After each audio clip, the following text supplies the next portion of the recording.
Living means doing what you love to do. And if I had to fall here and there to do what I want to do in life, then so be it. And he just walked away. Never saw him again. That was it. But that statement really had me thinking, and it had me thinking hard, because I learned something that day. That's when I realized the true key to success. You see, I always thought if I could just fear the act of failing, and if I fear it like crazy, I will succeed. Because I thought the fear would magically motivate me to get out there and start taking action. But after that day, I realized something. I realized it's the love for success that will lead me to succeeding. So just imagine if Robert feared falling.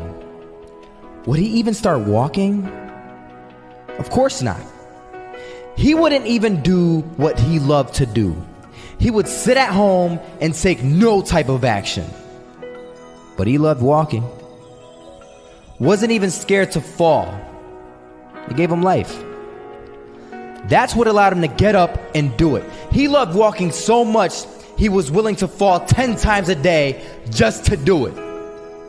And you have to be the same. So the next time someone tells you, you're gonna fail, you know what you tell them? Tell them they're right. But you're not afraid to fail. You're not afraid to take action. You're not afraid to jump. You're gonna fail 10 times, but you know what? It's cool. Because on the 11th time, you'll succeed.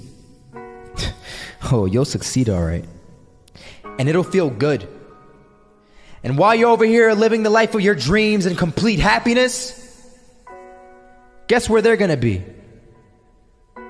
That's right. They'll be failures, the real failures. Over there where it's safe, scared to fail. Ironic, isn't it?